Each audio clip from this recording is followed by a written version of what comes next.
ओम नमो भगवते वासुदेवाय नमः। दोस्तों, आप सभी का स्वागत है आपके अपने YouTube चैनल संदीप भक्ति ज्ञान गंगा में। दोस्तों, आज की इस वीडियो में हम जानेंगे देवशयनी एकादशी की व्रत कथा जो सुनेंगे और साथ में इसका महत्व भी जानेंगे। इसका महत्व क्या होता है, तो सबसे पहले महत्व जान लेते हैं। देवशयनी एकादशी का जो महत्व है, ब्रह्म वैवर्त पुराण में देवशयनी एकादशी के विशेष महात्म्य का वर्णन किया गया है। इस व्रत से प्राणी की समस्त मनोकामनाएं पूर्ण होती हैं। यह एकादशी आषाढ़ मास के कृष्ण पक्ष की एकादशी, जिसे योगिनी एकादशी कहते हैं, के बाद आती है।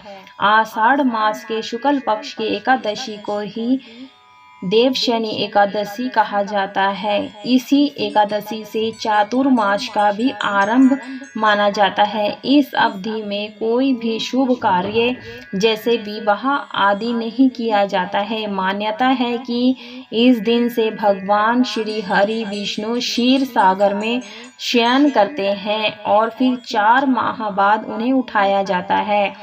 उस दिन को देव उत्थायनी एकादशी कहा जाता है। इस बीच के अंतराल को ही चातुर्मास कहा गया है। देवशयनी एकादशी को देवशयनी महा एकादशी, थोली एकादशी तेलुगु में कहा जाता है, हरि देवशयनी, पद्मनाभा शयनी तथा प्रबोधनी एकादशी के नाम से भी जाना जाता है। तो दोस्तों, अगर यह जानकारी पसंद आती है और कथा पसंद आती है तो वीडियो को लाइक शेयर जरूर कीजिएगा। कमेंट बॉक्स में जय श्री हरि विष्णु जरूर से लिखिएगा। तो चलिए देरी ना करते हुए कथा सुनाती हूँ। देवशयनी एकादशी की जो व्रत कथा है इस प्रकार से है। धर्मराज युधिष्ठिर ने कहा, हे केशव, आषाढ़ शुक्ल एकादशी का क्या नाम है? इस व्रत के करने की विधि क्या है और किस देवता का पूजन किया जाता है?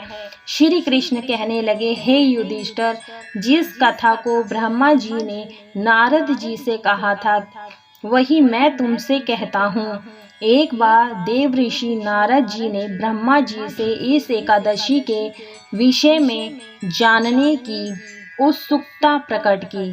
तब ब्रह्मा जी ने उन्हें बताया, सतयुग में मंधाता नामक एक चक्रवर्ती सम्राट राज्य करते थे।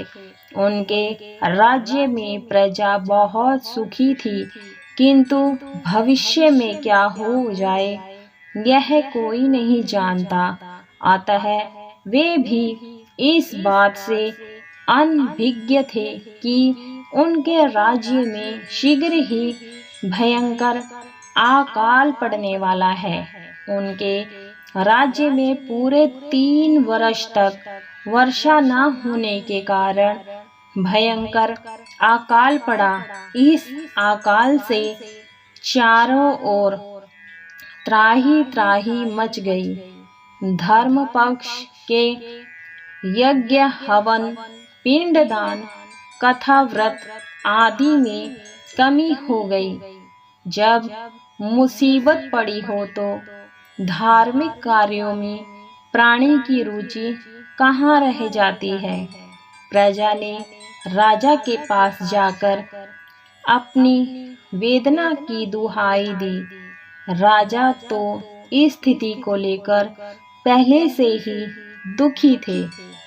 वे सोचने लगे कि आखिर मैंने ऐसा कौन सा पाप कर्म किया है जिसका दंड मुझे इस रूप में मिल रहा है। फिर इस कष्ट से मुक्ति पाने का कोई साधन करने के उद्देश्य से राजा सेना को लेकर जंगल की ओर चल दिए। वहां विचरण करते करते एक दिन वे ब्रह्मा जी के पुत्र अंगिरा ऋषि के आश्रम में पहुंचे और उन्हें साष्टांग प्रणाम किया। ऋषिवर ने आशीर्वाद उपरांत कुशल क्षेम पूछा। फिर जंगल में विचरण वह अपने आश्रम में आने का प्रयोजन जानना चाहा।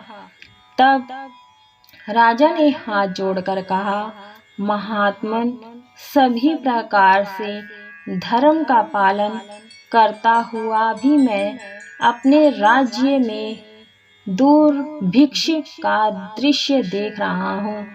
आखिर किस कारण से ऐसा हो रहा है? कृपया इसका समाधान करें। यह सुनकर महर्षि अंगिरा ने कहा, हे राजन, सब युगों से उत्तम यह सतयुग है। इसमें छोटे से पाप का भी बड़ा भयंकर दंड मिलता है। इसमें धर्म अपने चारों चरणों में व्याप्त रहता है। ब्राह्मण के अतिरिक्त किसी अन्य जाति को तप करने का अधिकार नहीं है, जबकि आपके राज्य में एक शूद्र तपस्या कर रहा है।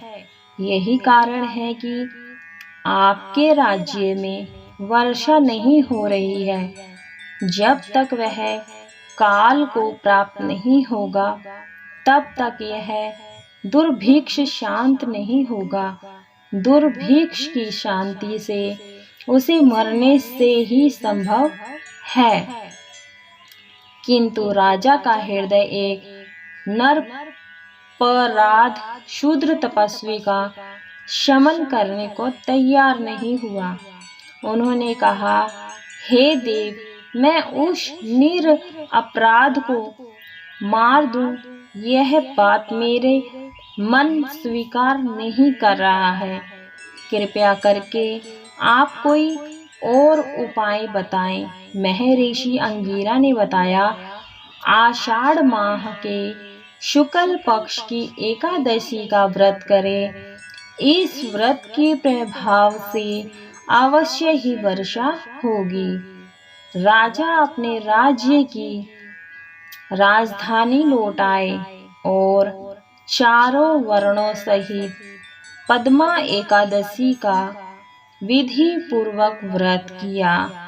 व्रत के प्रभाव से उनके राज्य में मूसलाधार वर्षा हुई और पूरा राज्य धन धान्य से परिपूर्ण हो गया।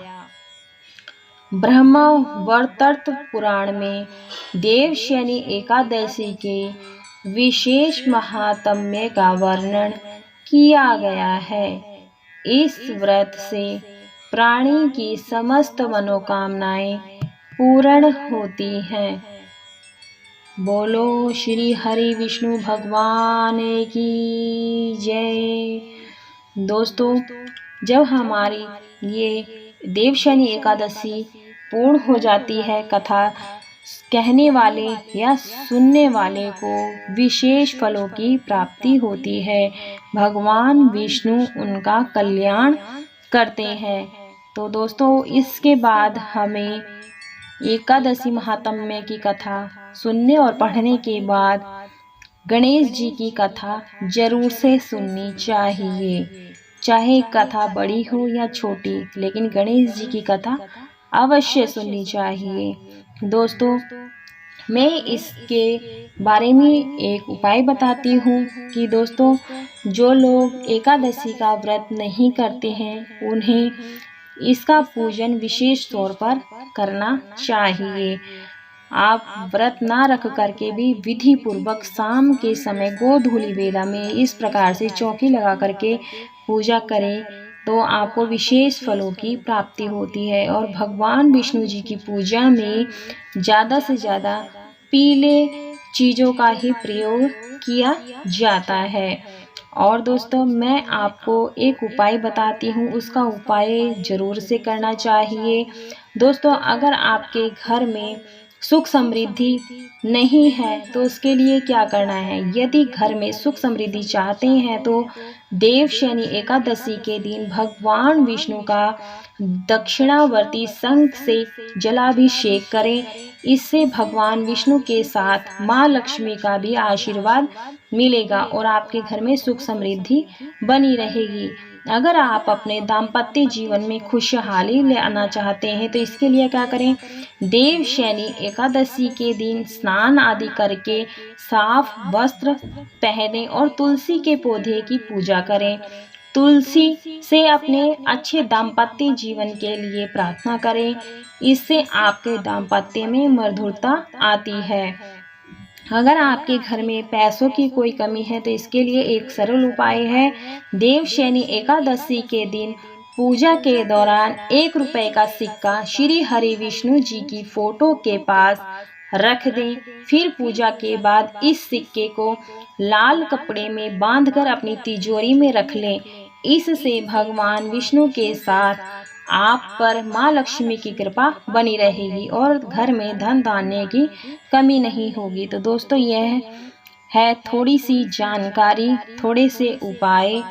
अगर आप ये सच्चे हृदय से 40 दिन तक करते हैं तो आपका यह उपाय जरूर फलदायी होगा।